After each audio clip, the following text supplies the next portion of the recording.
Hello! In this video, I am going to explain to the heart of the problem, as in how our world has gone mad. And there's three ideas. One is all of our institutions have become rumps, or rumps, depending what part of the world you're in. And I'll explain that in a moment, because I can't do this video without saying what a rump is. Two, I'm going to explain that political correctness isn't political correctness anymore. It's been weaponized and it's a tool of the arrogant classes that they use to punish people and victimize them and do the whole we're great but let's demonize people. It's a weapon to target all the people they hate. And I think, this is a big one. I've got another video on speech pacifism. But these problems are unspoken. And if nobody's saying, the problem is we've got these rumps everywhere and political correctness is weaponized, we say it's terrible, but we need to be a little bit more specific, I would suggest. The problem is compounded by the fact that it's all unspoken. We don't have terms to describe this. They used to back in the old days, by the way, centuries ago. And I will come to that shortly. So, let's head into the meat. What is a rump? A rump is when you've got an institution or a body where 100% of its members are all of the same ideology, and the reason for that happening is that it's a requirement that you have that ideology to belong. It's a membership. It's forced as opposed to natural. So that's a rump. And I think it's a great word. I'm going to encourage people to use it more to describe the madness of our world. Because it came from, I just think this is too interesting to leave out, Cromwell's time, when they had all those troubles. And there was the Puritan faction in Parliament. Then there were the rest. Some of them even liked the king. And then the Puritan MPs at Westminster said, we really can't be doing with having to actually debate. So let's get rid of all the people we don't like, as in forming a rump. And what they did is they posted, pride's purges, if you want to look at the history. They posted soldiers at the door, gave them the list, and they said, oh, wrong ideology on your bike, or, oh, you're okay, you're a Puritan, you hate the king, blah, blah, blah, blah. And so the only people that were in Parliament were all filtered by ideology. And God bless the humour and the people of those ages, because unlike today, where we just say, oh, the elite, and it's all very general, and elite's a terrible thing to call an arrogant class, think about it. They're going to go, yeah, thank you. They're not going to go, oh, I don't want to be that. They called it the rump parliament, where membership was, ideology was a function of membership. So that's what a rump is. And that is our problem today. We are living in a world of rumps where every one of our institutions, you need to be a socialist or a member of the arrogant class to belong. It's literally a membership requirement. The BBC is a great example. Do you remember when the BBC was wonderful? It was great once upon a time. You'd always hear both sides of the story. But the BBC is now a joke. And the reason it's a joke is if you turn up asking for a job and there's something in your past which is vaguely conservative, bye-bye. Don't come back. Don't apply again. You're not allowed in. And of course, I think that they're junking all their conservatives now, aren't they? Andrew Neil's gone, Piers Morgan's gone. BBC, mainstream media, it's all the same.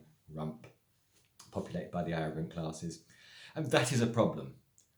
Anytime an institution is 100% of an ideology and that's mandated, that in itself is a problem. And as I said, it's not spelled out. Rump does that beautifully. So one of the messages I would hope to get across is start calling them rumps. Education rump, BBC rump, every government department, universities, every institution is a rump now. So, how did this happen? Well, let's go back 50 plus years. The universities had 2/3 socialist, 1/3 conservatives. Now, That was tolerable because there was a marketplace of ideas and a marketplace of people. Nobody booted anybody else.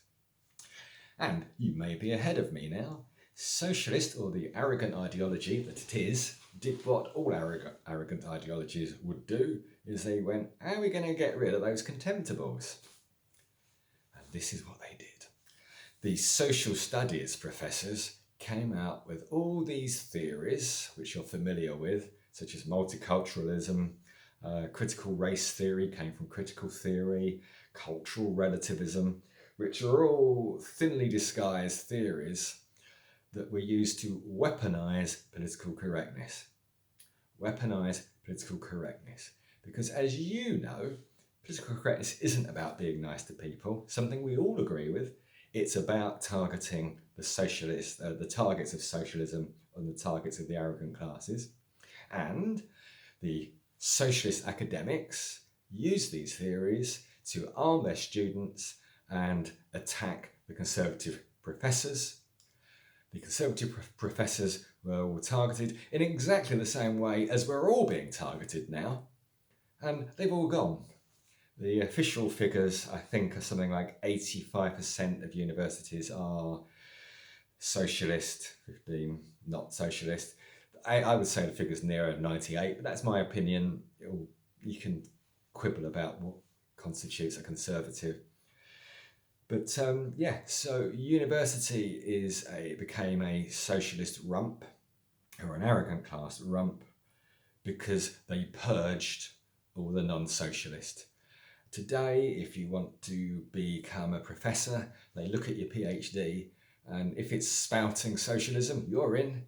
If it's not, if you mention something, high conservatism, you don't, forget it. So academia is a rump, and it became a rump by weaponizing its students. And what do you think all those students do now they've all got jobs? We've had decades of this. We've had creep since George Orwell's time and before. Those students all went to university and made all the institutions into a clone of the academic rump using the exact same tools, weaponized political correctness. So that's how it happened. I'm just going through my notes, be patient. Yeah, you can't be a professor. So that's kind of good news in a way. But the message so far is a quick recap. Start using the word rump, and it's not political correctness. It's not PC gone mad. It's weaponized, because it very clearly, anytime somebody starts using it, you can say, oh, that's rude. What they did in Cromwell's time gives us a lesson that we can use today, which will obviously be part of another video, but I'm going to introduce that idea now, is this. They invented the separation of powers. What happened was the Rump Parliament did things like try to cancel Christmas. They got the name Rump, so everybody knew who it was that was terrible. And eventually, once it was named and everyone knew the problem, everyone got sick of it, and a mandate was generated, which was used to give them the boot. General Monk came down from Scotland, which is a fascinating history. Look into it if you don't already know it. I expect you do. They worked out that, we got rid of the king who's a tyrant, only to discover that a group of people, or a rump, are just as tyrannical. In fact, they're even worse than a single despot. Because with a single despot, at least you know who it is. But with a rump, it's a collection of people. There's no one person that's responsible. So you get this collective madness, and it's really hard to do anything about it. You can't target the individual. So what they did was they invented the separation of powers. They said, we're tired of this. So can we have the king back? Can we have the lords back? Can we have the commons back?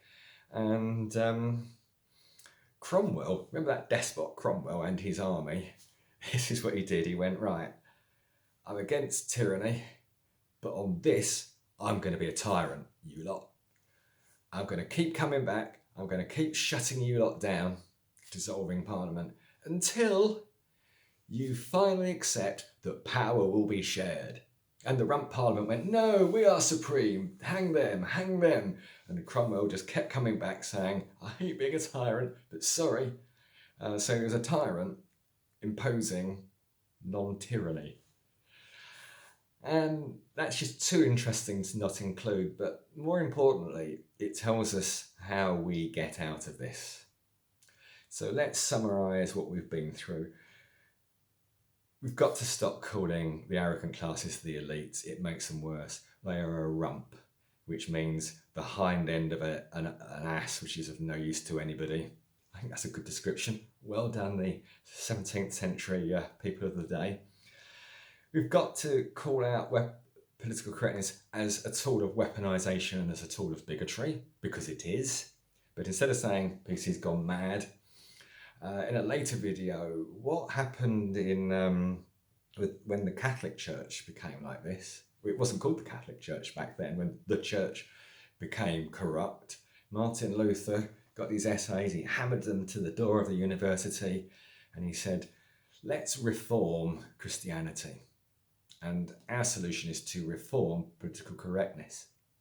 Now that probably sounds crazy right now, but stick with me because I've got a video on this coming up saying why it's not crazy. It's actually really easy to do. I'm not going to talk about that now because that's a video in its own right. So the takeaways, start calling them rumps. It's not PC, it's weaponised PC. We need to reform it. And the separation of powers. That's where you mandate the fact that you can't have 100% of one ideology, and ideology as a requirement of membership to any institution.